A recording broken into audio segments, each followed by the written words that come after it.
नमस्कार आप सभी को। पिछले वीडियो में हमने अपराध के बारे में बात की थी। अपराध की परिभाषा देखी थी। अपराध का अर्थ हमने समाजशास्त्रीय दृष्टि से और कानूनी दृष्टि से उसकी अवधारणा को जाना था कि अपराध क्या है। समाजशास्त्रीय दृष्टि से हम अपराध किसे कहेंगे और कानूनी अवधारणा के नज़रिए से हम अपराध किसे कहेंगे। आज हम अपराध के लक्षणों के बारे में बात करेंगे। जेरोम हॉल ने अपराध की विशेषताओं का उल्लेख किया है। उन्होंने उनके अनुसार हानि, अपराधी क्रिया का बाह्य परिणाम ऐसा होना चाहिए जिससे अन्य व्यक्ति या व्यक्तियों को शारीरिक, मानसिक या आर्थिक हानि हो, तो उसी कृत्य को हम अपराध कहेंगे। द्वितीय है क्रिया।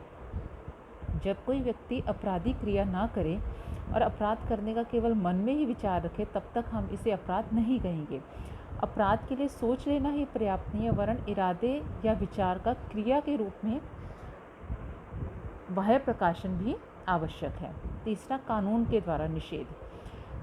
कोई भी कार्य तब तक अपराध नहीं माना जाएगा जब तक कि उस देश का कानून उसे अवैधानिक घोषित ना करे। अतः कई बार एक कार्य समाज की दृष्टि से असामाजिक होते हुए भी यदि कानून ने उसे स्वीकार किया है तो अपराध नहीं माना जाएगा। अंतर्जातीय विवाह सामाजिक दृष्टि से साधारणतः अनुचित माना जाता है, किंतु कानूनी दृष्टि से अपराध नहीं है। इसलिए जब तक देश के प्रचलित कानून ही किसी समाज विरोधी कार्य को अपराध घोषित ना करें, तब तक हम उसे अपराध की श्रेणी में नहीं रख सकते। नेक्स्ट, इसका विशेषता है अपराधी उद्देश्य। अपराध निर्धारण में अपराधी उद्देश्य एक महत्वपूर्ण पहलू है। जानबूझकर इरादतन किया हुआ कानून विरोधी कार्य अपराध है। अनजाने में बिना इरादे के या भूल से किए हुए कार्य को हम अपराध तो मानते हैं, किंतु उतना गंभीर नहीं जितना कि पूर्व इरादे से किए गए कार्य को। दंड निर्धारित करने समय न्यायाधीश इस बात का भी ध्यान रखते हैं कि अपराधी द्वारा अपराध जानबूझकर किया गया या परिस्थितिवश या अनजाने में। नेक्स्ट है उद्देश्य और व्यवहार में सहसंबंध। अपराध के लिए अपराधी उद्देश्य के साथ ही क्रिया का होना भी आवश्यक है। उद्देश्य विहीन क्रिया या क्रिया विहीन उद्देश्य अपराध नहीं होगा, दोनों का एक साथ होना ज़रूरी है। नेक्स्ट है व्यवहार और हानि में सहसंबंध। हानि और व्यक्ति का व्यवहार भी सहसंबंधित होना चाहिए। हत्या अपराध है, किंतु जब तक हत्यारे का पता नहीं चले अपराध का निर्धारण नहीं होगा। अतः हानि और व्यवहार दोनों ज्ञात होने पर ही अपराध का पता लगाया जा सकता है। नेक्स्ट है दंड। अपराध करने पर राज्य या समाज अपराधी को दंडित करता है। यह दंड शारीरिक दृष्टि से कष्ट या जुर्माना आदि हो सकता है। दंड के भय से कानून का पालन होता है। बिना दंड के कानून केवल नाम मात्र का बनकर रह जाएगा। बिना शक्ति के कानून ऐसी आग है जो ना जलाती है और ना ही रोशनी देती है। तो हमने ये अपराध के लक्षणों के बारे में चर्चा की। अब हम अपराध का वर्गीकरण देखेंगे। मानव व्यवहार में भिन्नता के कारण अपराधों में भी विविधता पाई जाती है। अपराध शास्त्रियों ने अपराध की व्याख्या और विश्लेषण करने के लिए अपराध और अपराधियों का समय समय पर वर्गीकरण प्रस्तुत किया है। यहाँ हम कुछ विद्वानों का वर्गीकरण देखेंगे। पहला है सदरलैंड का वर्गीकरण। सदरलैंड ने अपनी पुस्तक प्रिंसिपल्स ऑफ क्रिमिनोलॉजी में अपराध की गंभीरता को ध्यान में रखते हुए उसे दो भागों में बांटा, साधारण अपराध और जघन्य अपराध। साधारण अपराध क्या है? चोरी, मारपीट, शराब पीना आदि साधारण अपराध है। ऐसे अपराध करने पर अधिक कठोर दंड नहीं दिया जाता और अपराधी को चेतावनी देकर, कम दंड देकर या परिवीक्षा पर ही छोड़ दिया जाता है। तो हमने देखा कि जो साधारण अपराध है इनमें दंड जो होता है वो अधिक कठोर नहीं होता। नेक्स्ट है जघन्य अपराध। हत्या, बलात्कार, डकैती, अपहरण, राजद्रोह आदि गंभीर अपराध की श्रेणी में आते हैं, जिनके लिए राज्य मृत्युदंड अथवा आजीवन कारावास के रूप में कठोर दंड की व्यवस्था करता है। टैपन और जेम्स स्टीफन ने सदरलैंड के इस वर्गीकरण को उपयुक्त नहीं माना। इनके अनुसार एक ही अपराध एक देश में साधारण हो सकता है जबकि दूसरे में जघन्य। साधारण अपराधों के परिणाम कभी कभी गंभीर हो सकते हैं। यह वर्गीकरण ऐसा भ्रम उत्पन्न करता है कि जघन्य अपराध करने वाला व्यक्ति भयंकर और क्रूर है तथा उसका सुधार संभव नहीं है। अब हम नेक्स्ट देखेंगे क्लीनॉड और क्वीने का वर्गीकरण। तो पहला हमने देखा सदरलैंड का वर्गीकरण। सदरलैंड ने अपनी पुस्तक प्रिंसिपल्स ऑफ क्रिमिनोलॉजी में 2 भागों में बांटा अपराध को, साधारण और जघन्य। अब क्लीनॉड और क्वीने ने 8 प्रकार के अपराधों का उल्लेख किया है। पहला है हिंसात्मक व्यक्तिगत अपराध।